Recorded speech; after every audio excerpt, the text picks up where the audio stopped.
The marketplace buzzed with 1,000 different sounds. Alien voices haggled in languages that crackled, hummed, and whistled. Jiwoo stood behind her small stall, watching the crowd pass by without stopping. Her display table held neat rows of metal bars, each one polished until it gleamed under the station's artificial lights. She had spent 3 months making these alloys, mixing chromium and titanium in precise amounts, testing each batch until the composition was perfect, but nobody cared. A tall creature with purple skin and 4 arms walked past, glanced at her stall, and kept moving. A small floating being that looked like a jellyfish drifted by without even turning its eye stalks toward her. Jiwoo sighed and adjusted the sign that read Terran Metals, Premium Quality. The word Terran meant from Earth in the galactic common language. Most aliens saw that word and immediately lost interest. Port Station Zeta was the biggest trading hub in this sector of the galaxy. Merchants from hundreds of worlds came here to buy and sell everything from food to starship parts. The station itself was massive, a spinning wheel in space that created artificial gravity. The marketplace occupied 3 entire levels, and Jiwoo's small stall was tucked between a Vrelnian spice seller and a Korthan weapons dealer. Both of them did good business. Jiwoo had barely sold anything in 2 weeks. Still trying to peddle Earth junk? A voice said from behind her. Jiwoo turned to see Hyunsik approaching with 2 cups of something hot. Her friend was tall and thin, with grease stains on his jacket from working in the ship repair bays. He handed her one of the cups. "Thanks," she said, taking a sip. It tasted like burned coffee, but it was warm. "Yeah, still trying. Maybe tomorrow will be better." Hyunsik leaned against her stall and looked at the passing crowds. "You know what the problem is? They think humans are primitive. We've only been in space for, 200 years? Most of these species have been flying between stars for thousands of years. They look at us like we're children playing with toys." "These aren't toys," Jiwoo said, picking up one of the metal bars. It was about as long as her forearm and felt cool in her hand. "This alloy can withstand temperatures up to 900 degrees. It's lighter than most alien metals, but stronger. I've tested it myself." "I know," Hyunsik said. "I helped you test it, remember? I'm just saying, they don't care about what it can do. They care about where it comes from." Before Jiwoo could respond, a commotion started near the center of the marketplace. Aliens moved aside as someone pushed through the crowd. Jiwoo saw him coming from 50 meters away. Frektal was hard to miss. He stood over 2 meters tall, with dark blue skin that seemed to shimmer in the light. His species, the Calthians, were known across the galaxy as master merchants. They controlled trade routes in 7 sectors and had a reputation for being shrewd, calculating, and very, very rich. Frektal wore expensive clothes made from some fabric that changed colors as he moved. 3 smaller aliens followed him, carrying data pads and bags. He stopped at various stalls, inspecting merchandise with a critical eye, often making loud comments about quality. Other merchants either smiled nervously or looked away. Nobody wanted to anger a Calthian trader. "Oh no," Hyunsik muttered. "He's coming this way." "Maybe he'll just walk past," Jiwoo said, but she knew better. Frektal had stopped walking and was staring directly at her stall. The Calthian approached with slow, deliberate steps. His assistants followed close behind. When he reached her table, he leaned down and picked up one of her metal bars. His large hands made it look small. "Terran Metals," he read from her sign. His voice was deep and carried across the marketplace. Several nearby aliens stopped to watch. "How quaint.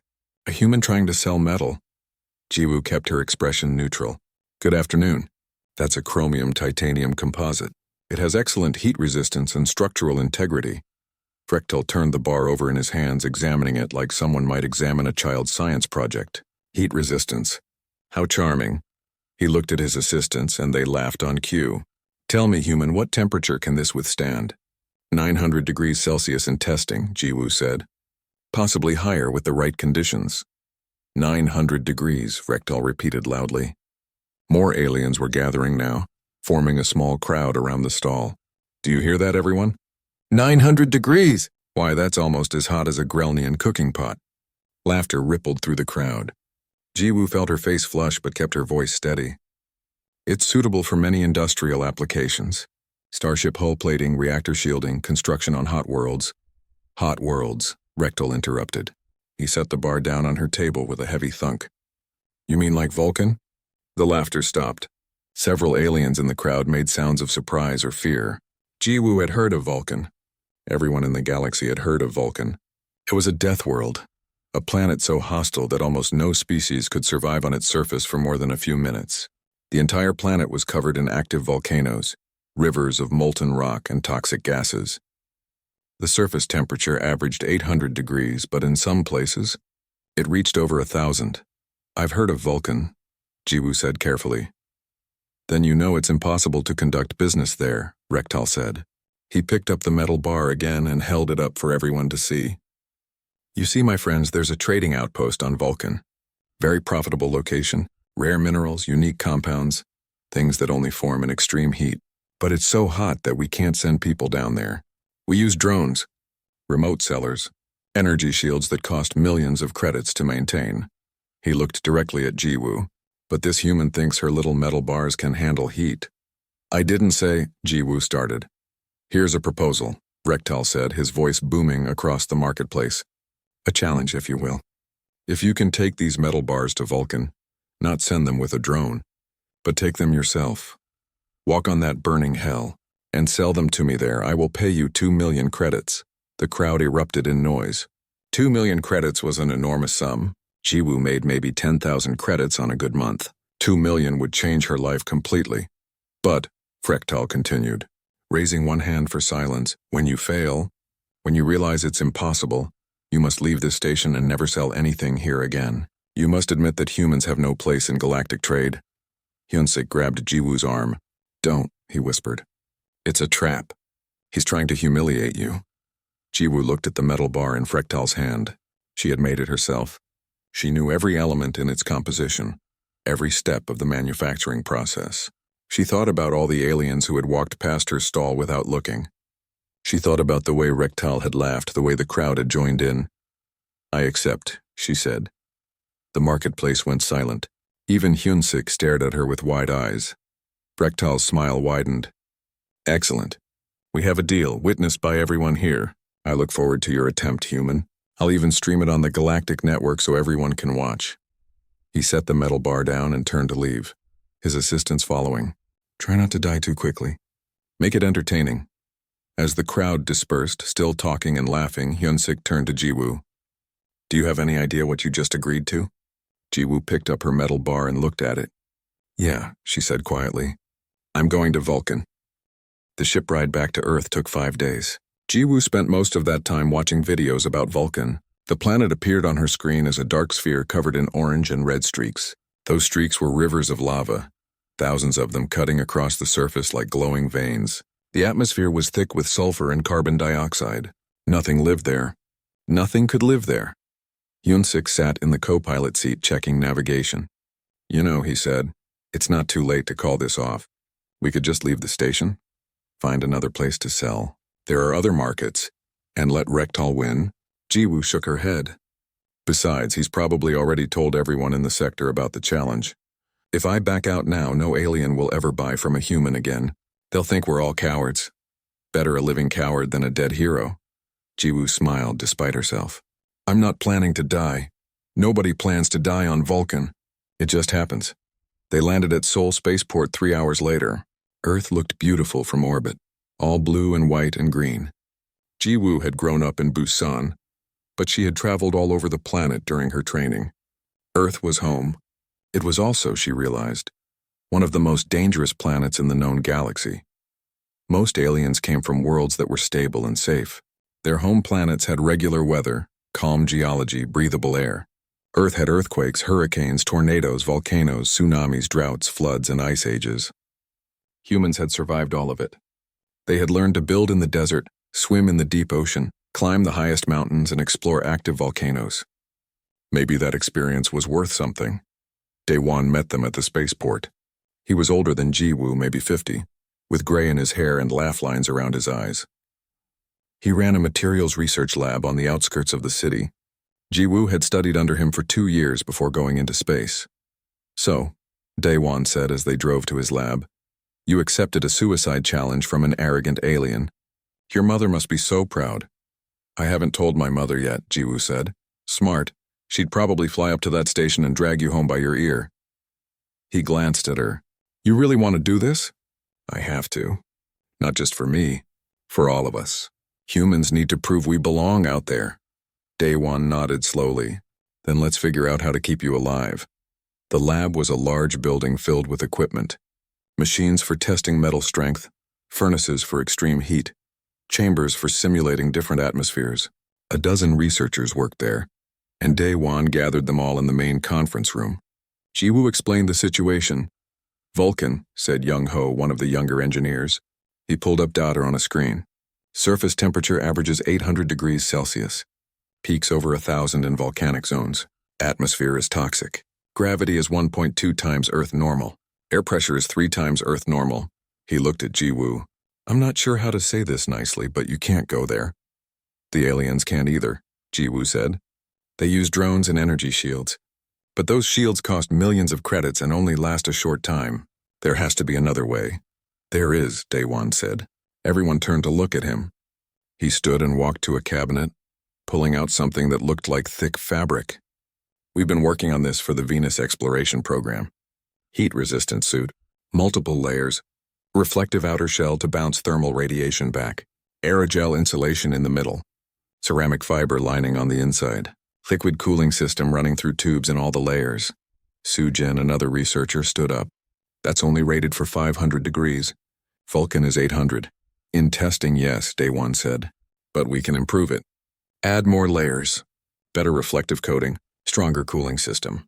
We've also been developing phase change materials that absorb heat. They melt slowly, taking thermal energy with them. We could pack those around vital areas. Young-ho was already making calculations on his data pad. Even with all that, the heat will eventually get through. How long does she need to survive?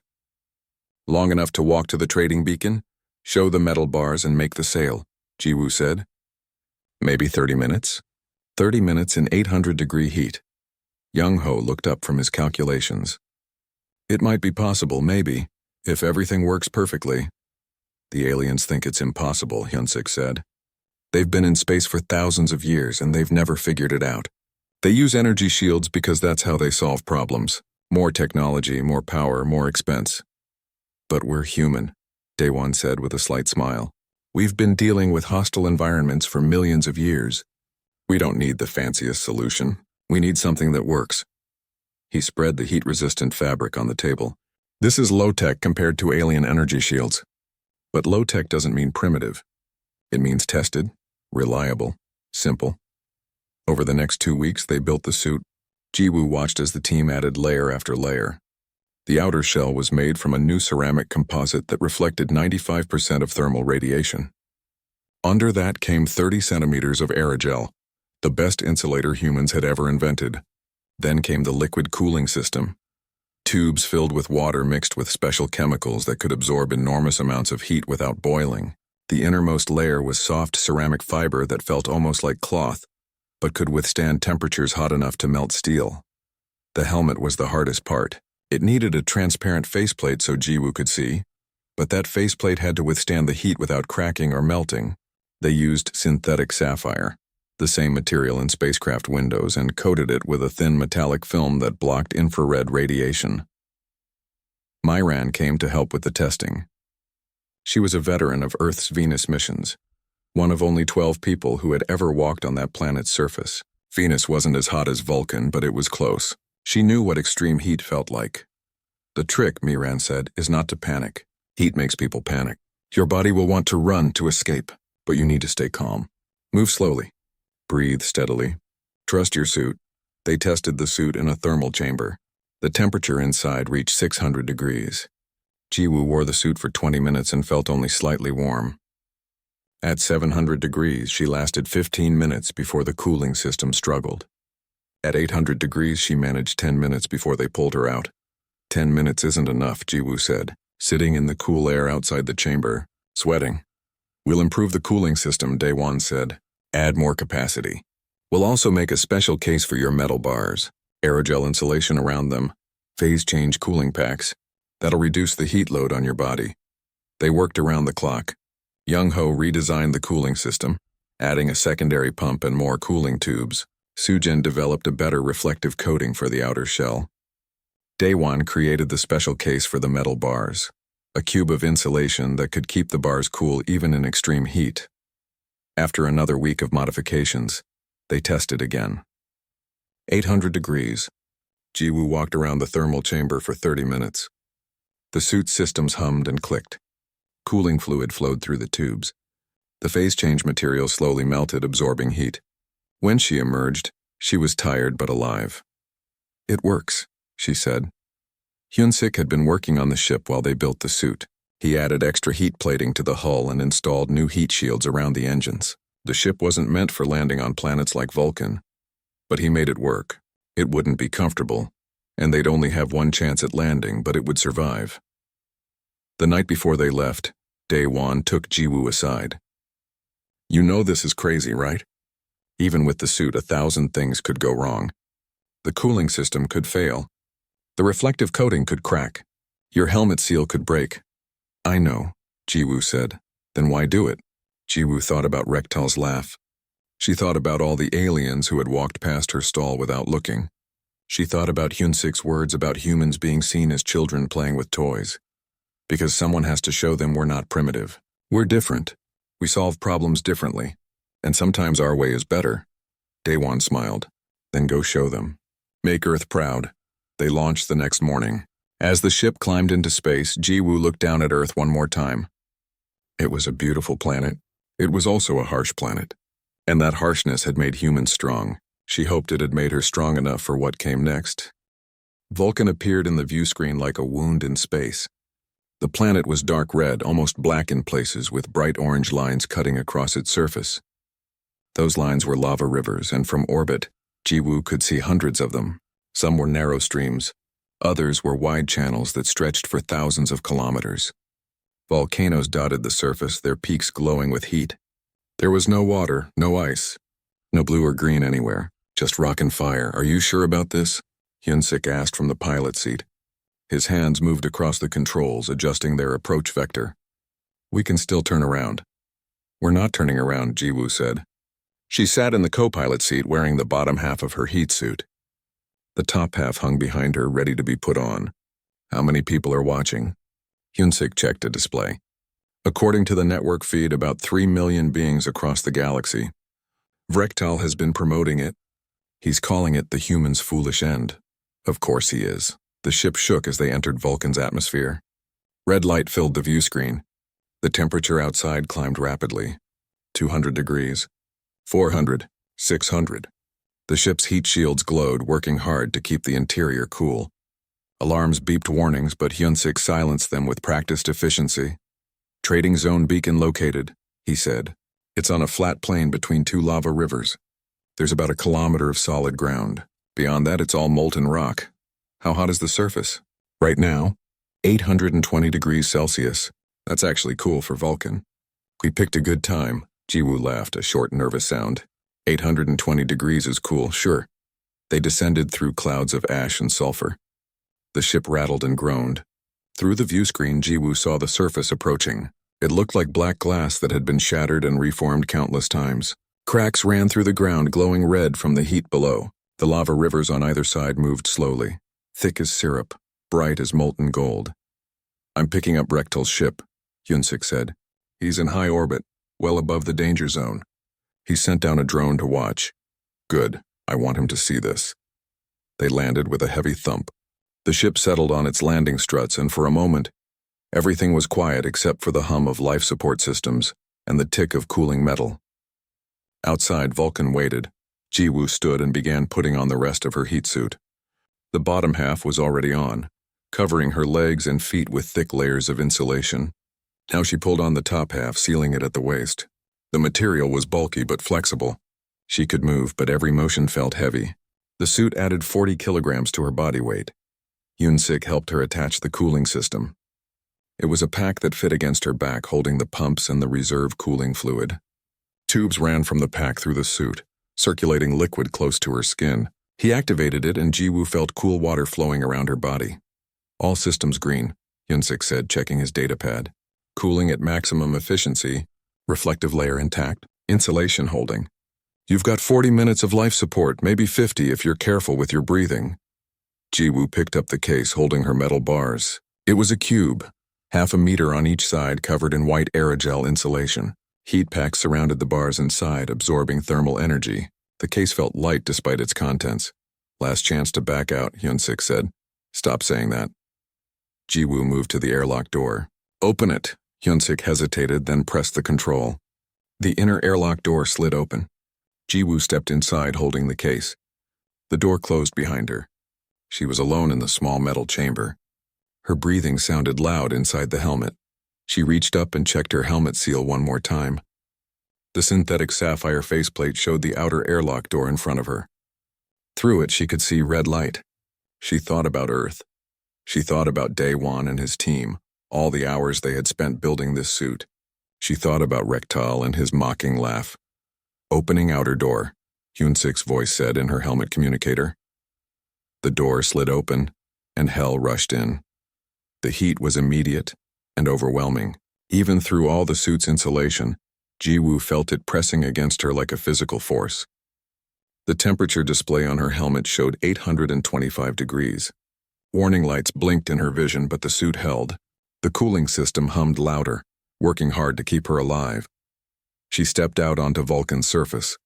The ground beneath her feet was black volcanic glass, rough and cracked. Each step crunched, leaving footprints in the ash that covered everything. The air shimmered with heat. Looking up, she couldn't see the sky. The atmosphere was too thick, too full of ash and sulfur. Everything was tinted red and orange. The trading beacon stood 200 meters away. It was a tall metal pole with a platform at the top, placed there by some brave or foolish alien who had used drones to install it. The beacon transmitted location data and marked the official trading zone. According to galactic law, if she reached that beacon with her merchandise, the deal was valid. Jiwoo started walking. Each step was difficult. The gravity was stronger than Earth's, pulling at her body. The suit was heavy. The heat pressed down from all sides. But the cooling system worked. The reflective coating bounced thermal radiation away. The aerogel insulation kept the worst of the heat from reaching her body. The phase change materials melted slowly, absorbing energy. Everything Daewon's team had built was working exactly as designed. Vital signs stable, Hyunsik said in her ear. You're doing great. 150 meters to the beacon. Through the shimmering air, Jiwoo saw something moving. A drone. It was hovering above the ground, keeping a safe distance from the heat. Its camera lens pointed directly at her. Rektal's drone, streaming everything to the galaxy. Hello, viewers, Jiwoo said into her communicator. She knew her words were being broadcast through the drone's feed. This is Jiwoo, human trader, walking on Vulcan. Temperature is 825 degrees. I'm carrying my merchandise to the trading beacon. Watch and learn. She kept walking. 100 meters. 50 meters. The lava river to her left was close enough that she could see details in its surface. Bubbles formed and popped, releasing bursts of gas. The river moved like a living thing, slow and patient and deadly. If she fell in there, even her suit wouldn't save her. She'd be vaporized in seconds. 25 meters to the beacon. Her breathing was steady. The suit's internal temperature was 30 degrees Celsius, hot but manageable. The cooling system was working at 70% capacity. She had plenty of time. 10 meters. She reached the beacon and set down her case. The white aerogel was scorched black in places where Vulcan's heat had been too much, but the case had protected the metal bars inside. She opened it carefully. The bars gleamed inside, completely undamaged. She lifted one out and held it up toward the drone's camera. Chromium titanium composite, she said. Still intact. Still perfect. Ready for purchase. Another ship descended from the sky. This one was larger than Jiwoo's vessel, with heavy armor plating and energy shields that glowed blue as they fought against the heat. It was Rektal's personal shuttle, and it was struggling. The shields flickered. Warning lights blinked along the hull. The ship landed 50 meters away with a rough crash scoring the volcanic glass. A hatch opened. A figure emerged, also wearing a protective suit. But Rektal's suit was different from Jiwoo's. It was sleek and silver, covered in glowing lines where energy shields projected from the surface. The technology was advanced, expensive, beautiful. It was also failing. Rektal walked toward her, and even from a distance, Jiwoo could see his suit's shields flickering. Red warning lights flashed on his chest plate. He moved quickly, almost running, trying to complete his inspection before his suit gave out. The bars, Rektal said as he reached her. His voice through the communicator sounded strained. Show me. Jiwoo held out the metal bar. Rektal pulled out a scanning device and ran it over the surface. His hand shook slightly. His suit's shields flickered again, struggling to maintain their protective field. Composition verified, he said. Heat resistance confirmed. Structural integrity excellent. He looked at Jiwoo, his eyes visible through his helmet's faceplate. How are you alive? Simple technology, Jiwoo said. Layers of insulation, reflective coating, liquid cooling, phase change materials. Nothing fancy. Just good engineering. My suit cost 10 million credits, Rektal said. Advanced energy shields. Quantum thermal dispersal. The finest technology in the galaxy. And it's failing after 5 minutes. His suit's warning lights were now constant, no longer blinking. Your suit looks primitive. But you're standing here like the heat doesn't matter. It matters, Jiwoo said. But I prepared for it. Humans have been dealing with hostile environments for a long time. We don't have the fanciest solutions. We have solutions that work. Rektal was silent for a moment. The drone circled around them, capturing every word. 3 million beings across the galaxy were watching this conversation. I transferred 2 million credits to your account, Rektal said finally. His hand moved to his suit's control panel. The deal is complete. You win, human. You win. I know, Jiwoo said. Rektal's shield suit was dying. Jiwoo could see the energy fields collapsing, the blue glow fading to nothing.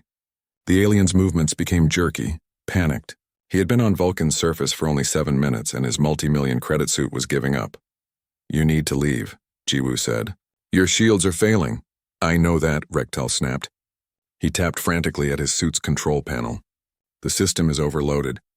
The heat is too much. I have maybe 2 minutes before complete failure. Jiwoo checked her own suit status. Her internal temperature was 32 degrees.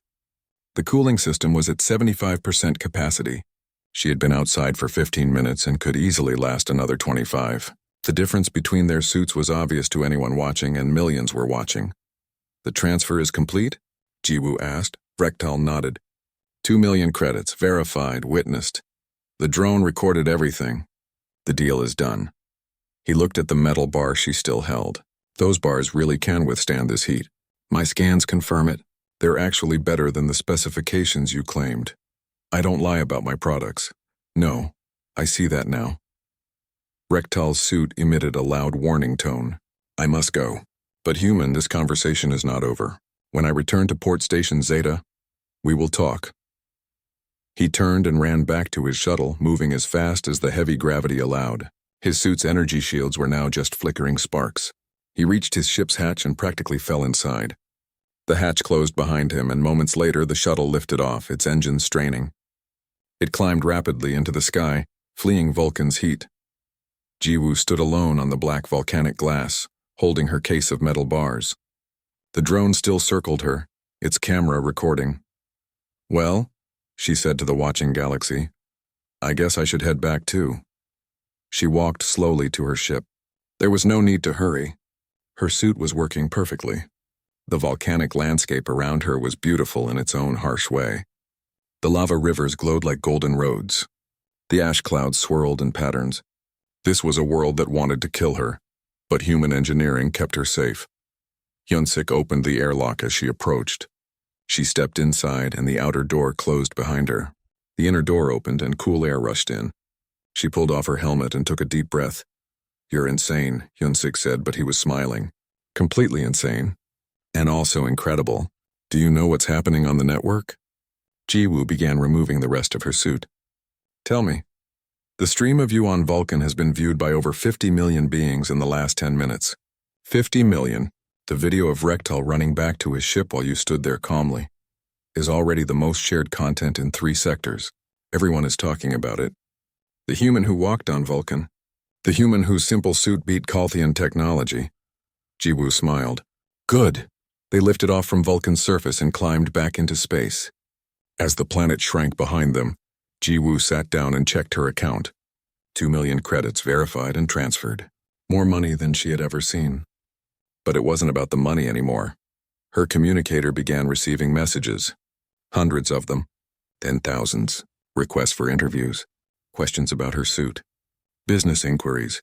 A news organization wanted exclusive rights to her story. A documentary company wanted to film her next adventure. and buried among all the messages from strangers was one from Vrektal. Meet me at Port Station Zeta. Private meeting room 7. We must discuss business. Important business. Vrektal. They reached the station 2 days later. The marketplace was different now. Aliens stopped and stared as Jiwoo walked past. Some moved aside respectfully. Others whispered to their companions. A few approached her with questions about Vulcan or her suit. She was polite but kept moving toward the meeting rooms. Hyunsik accompanied her. You sure about meeting him alone? He's not going to hurt me. He wants something. Meeting room 7 was small and private, with a round table and comfortable chairs designed for various body types. Vrektal was already there, standing near the window that looked out at the stars. He turned as Jiwoo entered. Thank you for coming, he said. His voice was different from before, quieter, less arrogant. You paid me 2 million credits.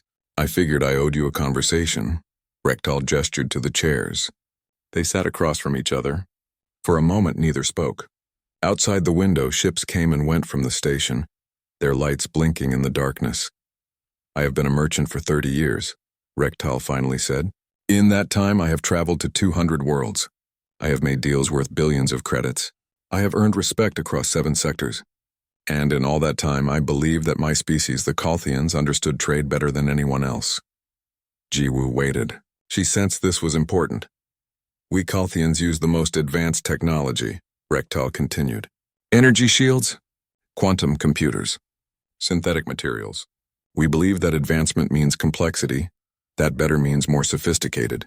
When I saw your metal bars, I thought they were primitive. When I learned you planned to visit Vulcan in person, I thought you were stupid. He looked directly at Jiwoo. I was wrong. You were trying to humiliate me, Jiwoo said. Yes, I was. And instead you humiliated me. My 10 million credit suit failed after 7 minutes. Your suit, which probably cost a fraction of that, worked perfectly for what, 20 minutes? 22 minutes total. I stayed a bit after you left. Vrektal shook his head. Do you understand what this means? For decades, we have been unable to conduct proper business on extreme worlds like Vulcan. We lose millions of credits on drone operations and short-duration visits. But humans, with your simple approach, can walk around comfortably. This changes everything. What do you want? Jiwoo asked. Partnership. I want to buy your heat suits. I want to sell them across the galaxy. Every species that needs to work in extreme temperatures will want one. Mining operations on hot worlds. Volcanic research. Industrial facilities. The market is enormous. Jiwoo leaned back in her chair. You want to sell human technology? The same technology you called primitive 3 weeks ago. I was a fool 3 weeks ago. I am trying to be wiser now. Vrektal pulled out a data pad and slid it across the table. This is my offer. I establish a distribution network. You and your Earth colleagues manufacture the suits. We split profits 60-40. 60 for you, 40 for me. 60 for you. You created the technology. You took the risk. You proved it works. I am simply the merchant who recognizes value when he sees it, even if I was blind to it at first. Jiwoo picked up the data pad and read through the offer. It was generous. Very generous. Vrektal would handle all the marketing, distribution, and sales across multiple sectors. Earth would manufacture and receive the majority of profits. There were clauses protecting human intellectual property and requiring fair labor practices. Why are you being so generous? She asked. Because I am not stupid twice, Vrektal said. I mocked you once and you made me look like a fool in front of 50 million beings. If I try to cheat you now, you will make me look like a fool again, and this time, no one in the galaxy will do business with me. Also, because you were right. Your approach is better. Simple, reliable, effective. These are values I thought I understood, but I had forgotten them in my pursuit of the newest technology. Jiwoo set down the data pad. I need to talk to my colleagues on Earth. This isn't just my decision. Of course. Take your time. But Jiwoo, I hope you understand something. Vrektal stood and walked to the window. You did not just win a bet. You changed how the galaxy sees humanity. Before you were newcomers, children. Now you are problem solvers, innovators. Species across the galaxy are asking themselves, what else have humans figured out that we missed? After Vrektal left, Hyunsik came in. Well? He wants to make me rich, Jiwoo said. She explained the offer. Hyunsik whistled. 60%? He really is afraid of you. It's not about fear. It's about respect. Jiwoo looked at the data pad again. We need to contact Daewon and the team. This could change everything for Earth's space industry. Over the next week, messages poured in from across the galaxy. A mining corporation wanted heat suits for operations on Mercury-like worlds.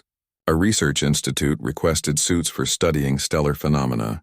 3 different governments inquired about suits for emergency rescue operations. The demand was overwhelming, but more than that, other humans started arriving at Port Station Zeta. Young-Ho showed up with pressure suits designed for deep ocean worlds. Bora came with radiation-resistant gear for high-energy environments. Jin-Ho brought construction equipment designed for high-gravity planets. They had all been struggling to sell, just like Jiwoo. Now aliens were interested. "You opened the door," Bora said to Jiwoo one evening. They sat in the station's observation deck, watching ships dock and depart. "You showed them that human solutions work. Now they're willing to look at what the rest of us have to offer." "It wasn't just me," Jiwoo said. "It was Daewon and his team. It was every human who refused to give up when aliens told us we didn't belong out here. Still, you're the one who walked on Vulcan." Jiwoo smiled. "Yeah, I did do that." 6 months after Vulcan, Jiwoo sat in an office that still felt strange to her. The room was large, with windows overlooking the manufacturing district of Seoul. Below, 3 factory buildings produced heat suits, pressure suits, and radiation gear. Workers moved between the buildings, most of them human, but some from other species who had come to Earth to learn. Hyun-sik knocked and entered without waiting for an answer. He carried a data pad and looked excited. "Another order," he said. "The Vrelnians want 500 heat suits for their mining operation in the Crucible system. That's the 6th order this week. Did they accept our price? They didn't even negotiate. Just transferred the credits and asked how soon we could deliver." Jiwoo shook her head in amazement. 6 months ago, she had struggled to sell a single metal bar. Now alien corporations paid premium prices for human equipment and thanked her for the opportunity. Terran Solutions, the company she had founded with Hyun-sik and Daewon, now employed 200 people. They manufactured environmental protection equipment for extreme conditions. The heat suits were their best seller, but they also made suits for cold, pressure, radiation, and toxic atmospheres. Every design followed the same philosophy that had succeeded on Vulcan: simple, reliable, effective. Daewon walked in next, followed by Miran. They both looked tired but happy. "The Venus research team reported back," Daewon said. "They spent 6 hours on the surface using our suits." 6 hours.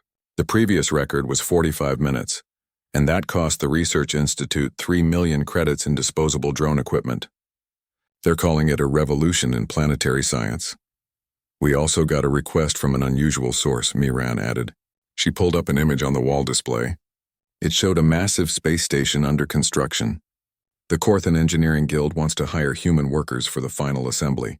The station is being built near a neutron star, so radiation levels are extreme. They've lost 24 workers already, even with their best shielding. They want humans because our radiation suits work better and cost less." "How many workers are they asking for?" Jiwoo asked. 50 for 6 months of work. They're offering 200,000 credits per worker. Hyun-sik did quick math on his data pad. "That's 10 million credits total to Earth workers. And it'll show the galaxy that humans can work in environments that even the advanced species struggle with." "Accept it," Jiwoo said. "But make sure the workers are volunteers who understand the risks. I don't want anyone pressured into dangerous work." After Miran left to arrange the details, Jiwoo walked to the window. The factories below were busy, their lights bright against the evening darkness. 6 months. In 6 months, everything had changed. Her communicator chimed. It was a message from Vrektal. She smiled and opened it.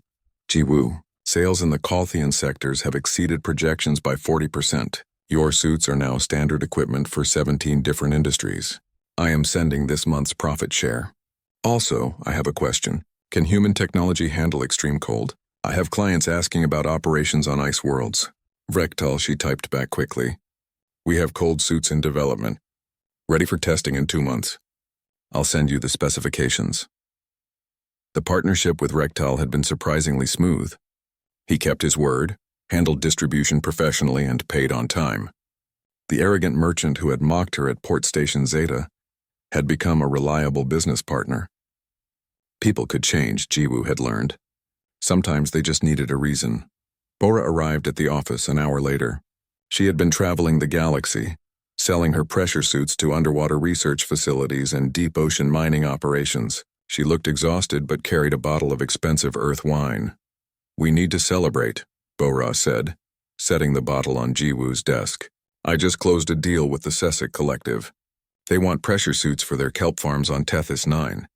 Do you know how long I tried to sell to the Sessics? 2 years. They wouldn't even talk to me. Now they're calling me, begging me to supply them." Young-ho and Sujin joined them along with Jin-ho, who had been working on a construction project in the high-gravity Titan belt. They all gathered in Jiwoo's office, passing the wine bottle around. "To humans," Jin-ho said, raising the bottle. "The galaxy thought we were primitive. Turns out we're just practical." "To simple solutions," Sujin added. "Sometimes the best technology is the one that actually works." They drank and laughed and shared stories. Young-ho talked about selling atmospheric processors to a colony that had spent decades using expensive alien filters. Bora described a meeting with a research director who admitted that he had dismissed human technology for years, before finally trying it. Jin-ho showed pictures of a construction site where humans worked alongside 6 different alien species, all using human-made equipment. Later, after the others had left, Hyun-sik stayed behind. He and Jiwoo stood at the window looking out at the city lights. "Do you ever think about Port Station Zeta?" he asked. "That day in the marketplace when Rektal made his challenge?" "Every day," Jiwoo said. "I think about how angry I was. How scared. I could have walked away. Probably should have walked away. But you didn't." "No, I didn't." She smiled. "And now look at us. We have a company. We employ hundreds of people. We're changing how the galaxy views humanity. What's next?" Hyun-sik asked. "We've conquered heat, cold, pressure, radiation. What's left?" Jiwoo pulled up a star chart on her datapad. She zoomed in on a distant sector, highlighting a single planet. The planet's designation was Xerxes 7, and according to the notes, it had never been successfully explored by any species. The environment combined extreme heat, toxic atmosphere, crushing gravity, and electromagnetic storms. "This," Jiwoo said. "The Guild of Explorers has been trying to land there for 50 years. They've lost 30 drones and 2 manned missions. They're offering 50 million credits to anyone who can reach the surface and bring back geological samples." Hyun-sik stared at the information. "That's impossible. Even with our suits." That's what everyone said about Vulcan. Vulcan was just heat. This is everything. Multiple extreme conditions at once. We'd need to develop entirely new technology. Then we'll develop it. Jiwoo looked at her friend. "That's what we do, right? We find ways to survive in places that seem impossible. That's the human advantage. We come from a dangerous world. We've spent millions of years learning to adapt, to overcome, to survive. Every other species in the galaxy comes from safe, stable planets. They never had to develop these skills." Hyun-sik was quiet for a moment. Then he smiled. "You want to do it. You actually want to try for Xerxes 7, don't you? I think you're crazy. I also think if anyone can do it, humans can." He looked at the star chart again. "We'd need to assemble a team. Day 1 for materials science. Miran for training. Probably a dozen engineers. It would take months of preparation. Then we should start now." They spent the next hour making preliminary plans.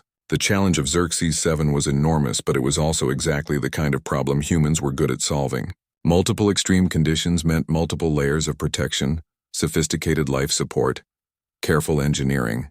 It would require everything they had learned and more. A week later, Jiwoo returned to Port Station Zeta. She walked through the marketplace where this had all started. Her old stall space was occupied now by another trader, a young human selling navigation equipment. The trader recognized her and waved. Jiwoo waved back. She found the spot where Rektal had made his challenge. The floor looked the same.